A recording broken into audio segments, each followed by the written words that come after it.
আমরা যারা মুসলমান আমরা সবাই জানি আল্লাহ হচ্ছে আদি নূর, তার সাথে কারো তুলনা হয় না, তার সমকক্ষ কেউ নাই, কিছুই নাই।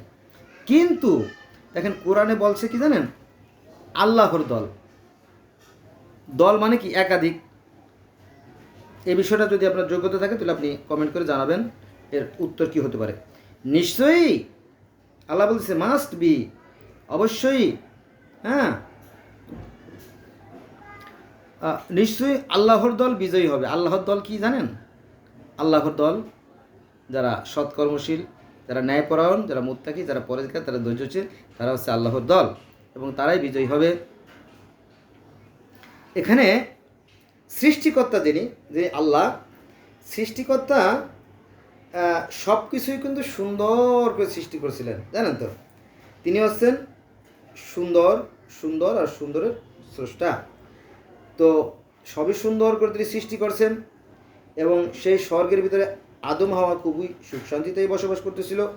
কিন্তু এই শয়তানি আর কুমন্ত্রণার কারণে সব কিছু পণ্ড হয়ে গেল। এটা আপনারা জানেন, তাই না?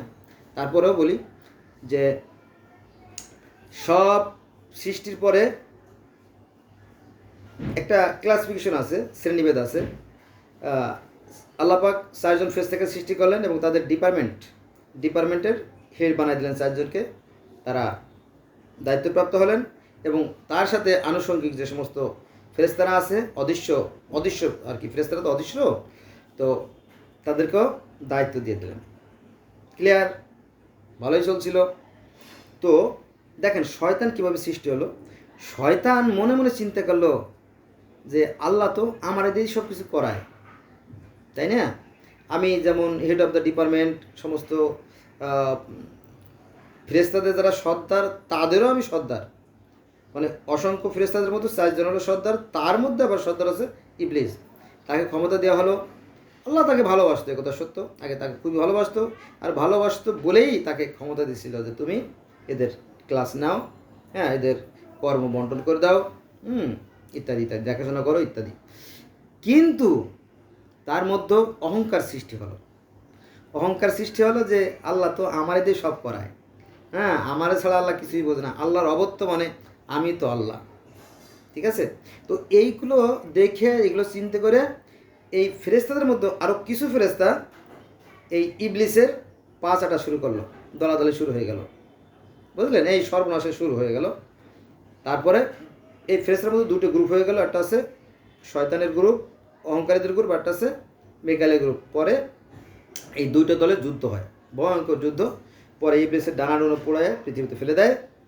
ফলে ইবলিস অহংকারী হয়ে ওঠে যে আমি আল্লাহকে দেখে নেব, তার সৃষ্টিকে আমি ধ্বংস করে ফেলব। ঠিক আছে? এখন এই ইবলিস শয়তানকে কেন আল্লাহ বাঁচায় রাখলেন? তিনি তো ওই সময় ধ্বংস করে দিতে পারতেন না? হ্যাঁ, আল্লাহ পাক অবশ্যই পারতেন। আল্লাহ পাক ইচ্ছে করলে ইবলিস শয়তানকে ধ্বংস করে দিয়ে এখানে আরও নতুন প্রজাতির, আরও একটা কেন, আরও 100টা 1000টা প্রাণী সৃষ্টি করতে পারতেন। জানেন তো পৃথিবীতে প্রায় 33 লক্ষ প্রকারের প্রাণী আছে, আর এই প্রত্যেকটা প্রাণীর অসংখ্য রকমের আছে। দেখবেন যে এই পিঁপড়ি আছে প্রায় 50,000 প্রজাতির, সেখানে আমি যাবো না। তো ইচ্ছে করলে এই ইবলিস শয়তানকে ধ্বংস করে দিয়ে আল্লাহ পাক নতুন একটা প্রজাতি সৃষ্টি করতে পারতেন, কিন্তু তিনি করেন নাই, কারণ তিনি তো মহৎ। ঠিক আছে? এই জন্য এই স্যাক্রিফাইস মানে ছাড় দিয়েছেন কাকে? ইবলিসকে, যে ঠিক আছে তোরা আমি নষ্ট করবো না, তুই থাক, দেখি তুই কতটুকু শয়তানি করতে পারিস, তুই কতটা শয়তানি করতে পারিস, দেখলাম। আর একটা বিষয়, সেটা হচ্ছে মোস্ট ইম্পর্ট্যান্ট সাবজেক্ট, হলো যে অন্যায় করলে যে তার পাপের প্রায়শ্চিত্ত ভোগ করতে হয়, সেটা শেখার জন্য ইবলিসকে রাখা হয়েছে। যে ইবলিস শয়তানের কর্মকাণ্ড দেখে মানুষ শিখবে। আপনারা স্বীকার করেন চাই না স্বীকার করেন, কিছু আসে যায় না। গত 5 তারিখে যে ঘটনা, গত 5/8/2024 সাল, জানেন যে আমাদের প্রধানমন্ত্রী পালায় চলে গেছে ভারতে, এবং একই সাথে যত এমপি, যত মন্ত্রী, যত সচিব, যত ইউনো ওসি এবং দল নেতা, সবাই পাতি নেতা, সবাই পালাইয়া দেশ উজাড় হয়ে গেছে, কারণ তাদের মধ্যে কি অনেক বিচারকও ধরা গেছে, জানেন তো, তাই না? এটা আমরা সবাই জানি। Not only Bangladesh but also around the world known to this news, তাই না? এটা শুধু বাংলাদেশ না, সারা পৃথিবীর মানুষ জানে। এখন এই যে এখন যে মন্ত্রীদের কুকর্মগুলো যে বেরোয় আসতেছে, আগে কেন আসে নাই? আগে কেন আপনারা আন্দোলন করেন নাই? এখানে একটা প্রশ্ন থেকে যায়। এখন কথা হচ্ছে বন্ধুরা, তখন যদি কেউ আন্দোলন করতো বা যদি প্রতিবাদ করতো, তাদের কল্লা কেটে ফেলতো, তাই না? এবং কেটেও ফেলছে অনেকের, এই জন্য মানুষ এটা কি প্রকাশ করে নাই। হ্যাঁ, এই জন্য আল্লাহ পাক কোরআনের সূরা আল বাকারায় বলছে যে এই যে পৃথিবীতে যে ক্ষমতা, এই ক্ষমতা, তারপরে হিংসা, অহংকার, লোভ, এই জিনিসগুলো 5টা সিস আছে, এইগুলো তোমাদের ক্ষতি করার চেষ্টা করবে। এই ক্ষেত্রে তোমরা কি নিরাপদ থাকার চেষ্টা করবে, হেফাজত থাকার চেষ্টা করবে। কার কথা? কোরআনের কথা। এই ক্ষমতা হচ্ছে মদের মতো।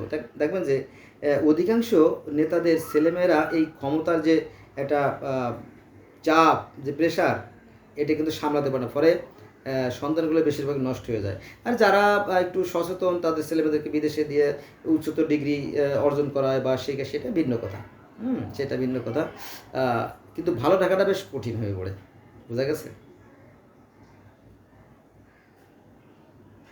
এই জন্য ভাবিয়া করিও কাজ, করিয়া ভাবি। এবং আজকে এই বন্ধু রইল, সবাই ভালো থাকবেন।